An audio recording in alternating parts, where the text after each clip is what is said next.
hey guys, we are back again with number 9 or 10, I think we're on. So approaching double digits here. Been very exciting. We got really great feedback on the last couple videos of featuring some of our longtime clients that we've had. But we thought we'd kind of go more the educational route on this one. We brought in Mr. David Freitag. He's an expert in a couple different fields. We wanted to discuss something that a lot of our clients, especially my dad, Mr. Peter, his clients ask us all the time about Social Security, right? Only because I'm older. Yeah, they can't tell though. No. I had to tell them that. You had to tell them. Yep. So, just going through a couple of the simple questions. We don't want to get too far into the weeds. We just want to start the conversations. David's been around this stuff a long time. So we're thinking, 3-4 of just the low-hanging fruit, easy questions that we get all the time as we meet with some of our clients approaching that 62 retirement age. So again, this is Dave Freitag. If you want to introduce yourself and kind of a little bit about you. Well, thanks, Nick and Peter, for being part of this podcast today. It's my pleasure. I really think that Social Security is a topic that people take for granted and they don't really understand it. You only get a user manual when you sign up for Social Security. You think about buying a car and you get a big, thick book full of things, just how to use the radio, for heaven's sakes. And what we want to talk about, though, is a product that very, very valuable and many times represents $1 million asset. If you take a look at the cash flows that come from Social Security payments, it takes a lot of capital to generate those kinds of income streams. So I'm excited and I'm happy to be with you, and I think we're going to have a good time.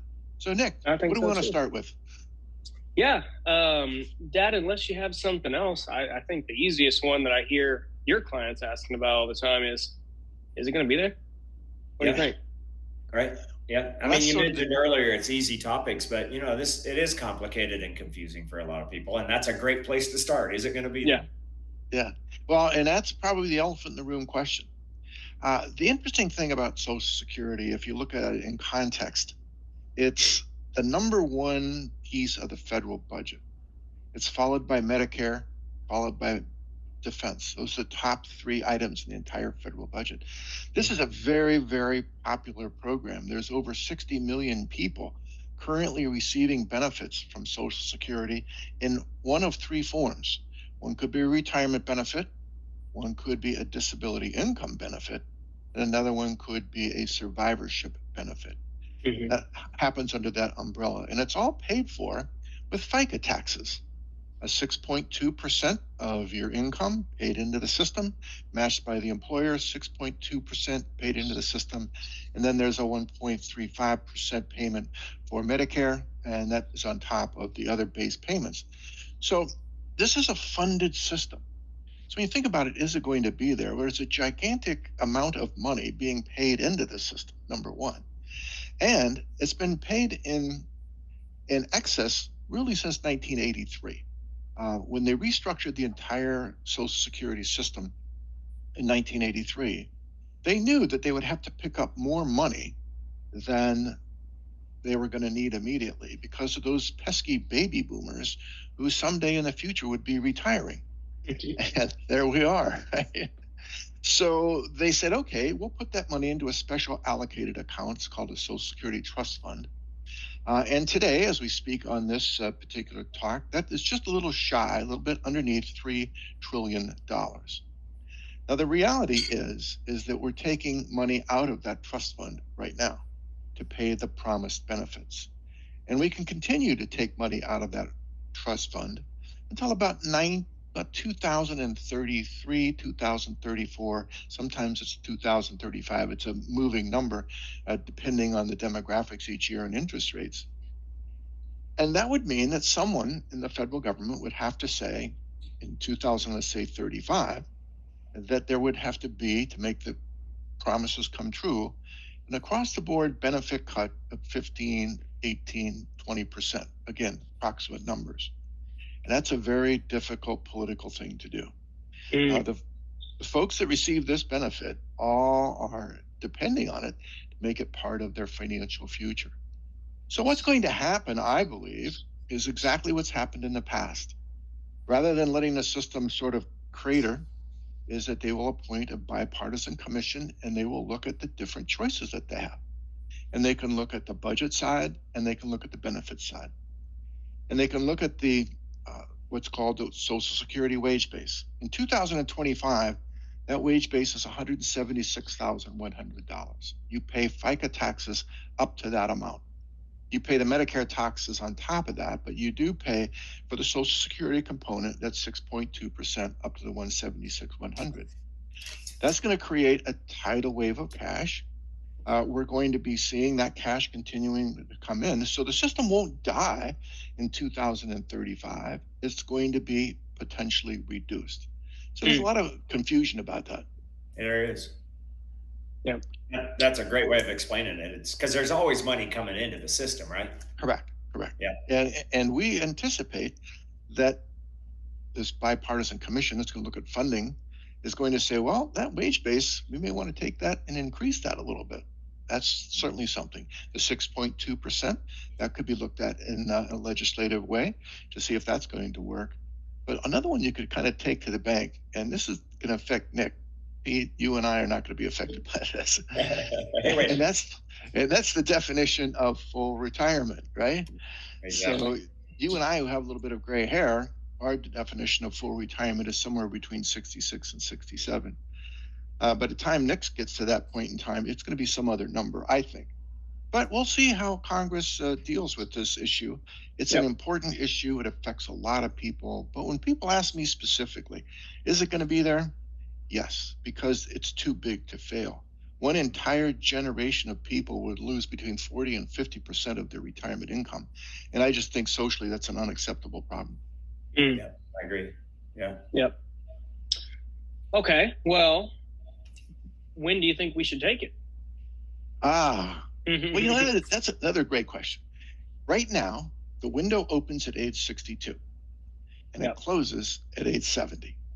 So you have a 9-year window. So someone approaching age 62 can start knocking on that door and say, hey, I wonder if I should be taking it now. The last they should ever think about postponing this would be age 70. The full retirement age definition is the sort of fulcrum on a teeter-totter or seesaw, if you think about that. That's that midpoint in a balance beam. Benefits taken prior to full retirement age, let's say let's go back, Nick, to your benefit. Let's say your full retirement age is 67. Benefits taken between 67 and 62 are reduced actuarially for early filing. Benefits taken from 67 out to age 70 earn delayed retirement credits. And the math on the delayed retirement credit is not all that hard. That's 8% per year simple interest increases. So the spread between 62 and 70 is an astounding 77% difference between starting at 62 and 70. And the answer specifically to your question is, it depends. Now, people who would want to take it early, and there's really good reasons to take it early, A, need the money, or B, have not good longevity in their family. People who would defer have other resources where they could afford to defer it and have longevity in their family. But I think the thing we need to understand is that there's no social stigma about taking it early or taking it late. The answer is, what's the best choice for them? It could be early, which might be right. It could be in the middle, which could be right, or it could be at the end, and that could be right as well. So maybe talking to an expert is the best way to figure out what's best for each situation. Yes, and I would say that this is a three-dimensional model. It's not just the individual claiming that would affect this decision, because usually tied to it is a married couple, and that's a spouse. So now you have benefits for a spouse, benefits for the worker. How do those coordinate? And some of those benefits change over time and ultimately become survivor benefits. So you have to put all these three dimensions together. And the best way to do that is with software. You can wear yourself out and break a few pencils and fill up a few pads of paper if you try to do this with a simple calculator. Software, and there's some very, very good software analytic programs out there that we use all the time. And it will show people what their choices are. And the objective of the discussion is to really see what is the best fit, what's the best choice for them. I think it's an exciting experience, particularly when you think about the fact that this is a potentially $1 million plus decision. So it needs to be made, and it needs to be made thoughtfully, and there needs to be some a really good planning behind that particular decision. So it's an easy question to ask. It's a harder one to answer, I suspect. Yep, of course. And another point too, David, isn't it about if you're still working and you're not at full retirement age, that's almost a no-brainer decision. It's kind of made for you a little bit, isn't it? Yeah, that's exactly right. There are 2,800 rules in the Social Security system.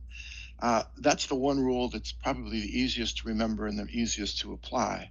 Mm-hmm. If you're working prior to full retirement age and you have income over certain threshold amounts, in 2025, by the way, that introductory threshold is $23,400.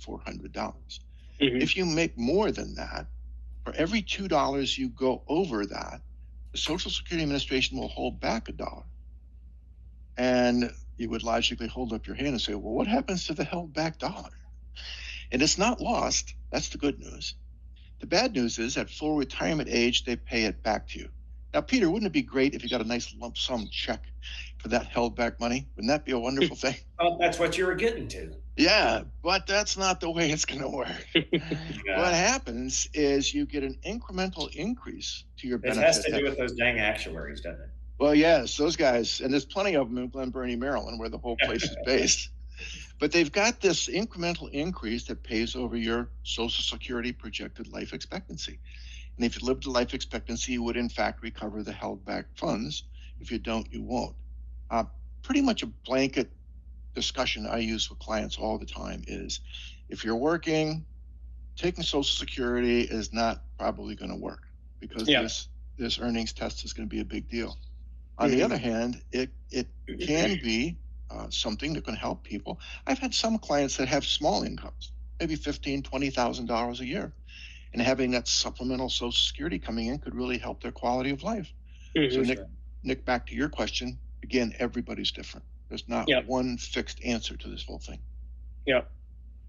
And, that kind of did answer one of my other questions, which was, thinking about, you're already 62, you're still working, which in a lot of cases we see that a lot, especially as they tend to offer more and more money for these people with more and more experience, right? Seems like that's a trend. Yeah. But I think that answers the question, if you're still working, probably delay taking that Social Security a little bit farther. Is that kind of where you're getting to? Yeah. But, there's one other thing. Maybe I could show you a graphic that talks about filing strategies. Can we do that? Yeah, absolutely. Let me do this. I got to share my screen, though. Can you see that graphic? You bet. Can. Okay, I'm going to talk a little bit about this one because this is an evolving popular strategy that I think is very, very interesting to look at the dynamics of this. I call it the split filing strategy. A married couple frequently would reach, let's say, a retirement age of 67 and just assume that that's what they wanted to do. They would both file for Social Security and ride off into retirement. Well, what we're seeing is sort of a split thinking because Bob here in this example recognizes that earning that 8% per year delayed retirement credit is a pretty good idea. On the other hand, Mary has a really need for income now. And there's lots of things going on in their life where that income might be helpful. It could be for grandchildren. It could be for moving expenses.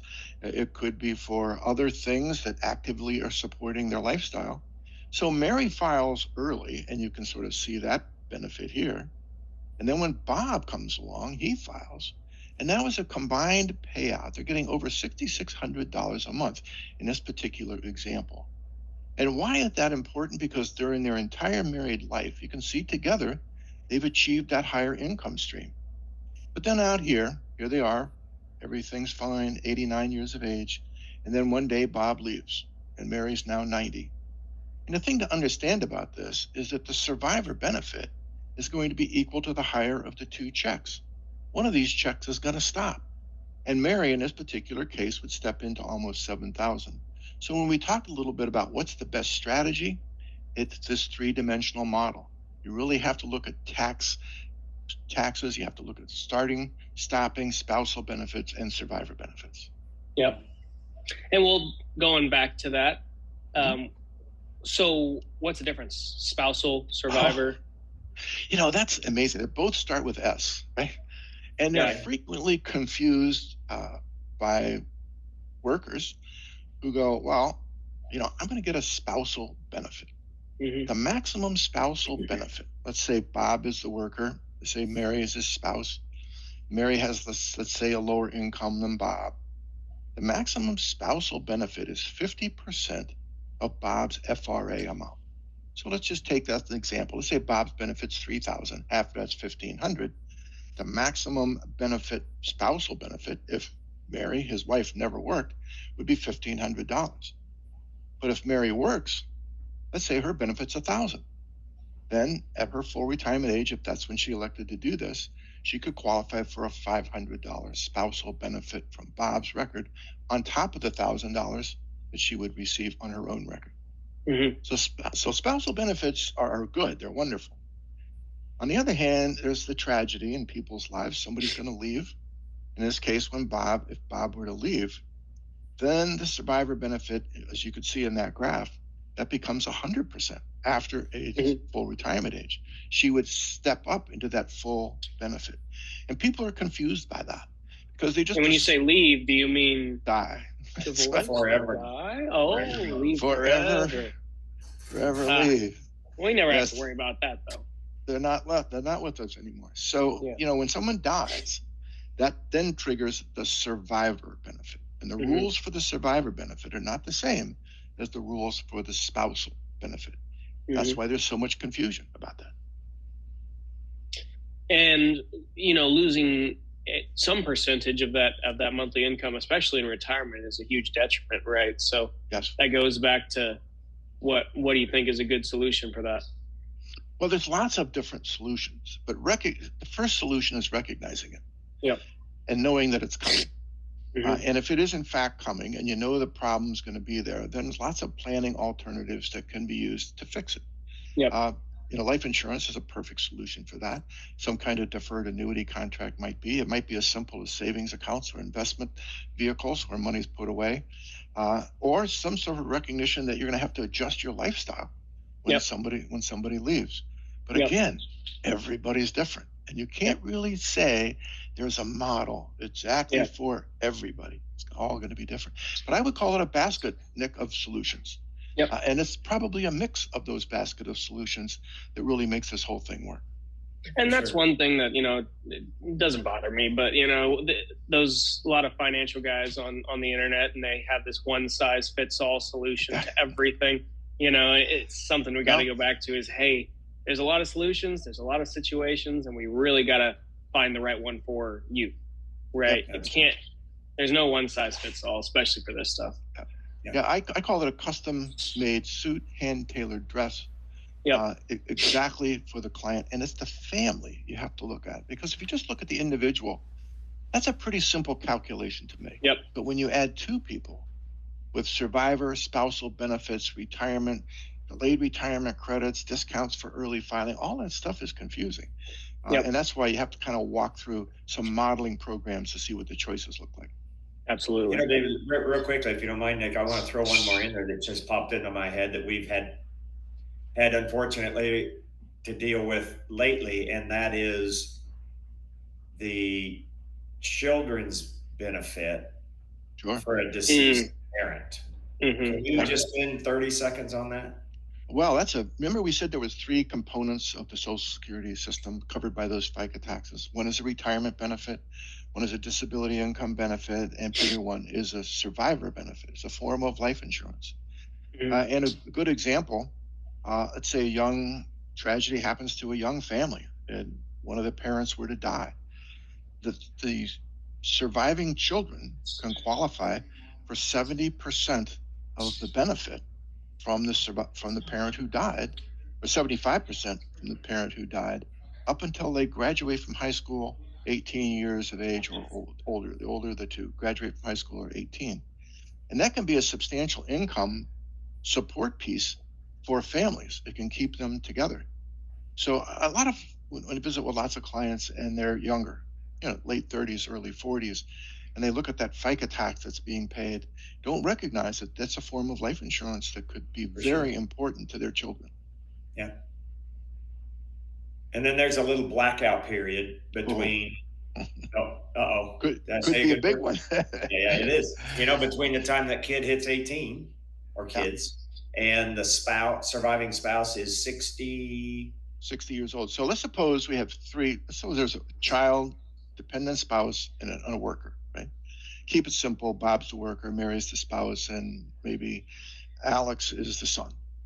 So if Bob were to die, if the mother's not working, again, that earnings test we talked about, she's also eligible to get that 75% until the youngest child is 16. And then it stops. And that's when that blackout period starts. And at 16 to her age 60 is when the benefits could start again from a survivor benefit perspective for that surviving spouse. And that blackout period could be a long or short period of time, depending when all this happens. And again, it's not as simple as it sounds because it's subject to a family maximum. There's a maximum amount that can be paid out to that particular family. I think I'm getting a headache. It's good to have a guide to get you through the weeds here to figure all those things out. No doubt. A lot of great stuff.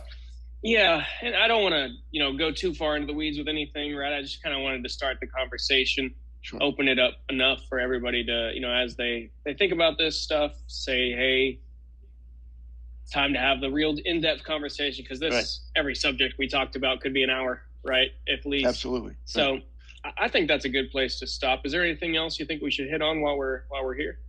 Well, there is one, and I want to remind everyone.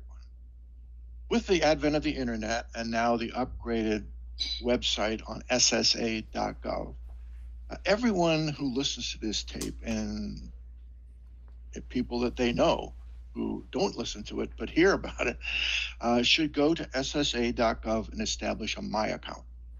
That can be done quickly. It takes 10 or 15 minutes.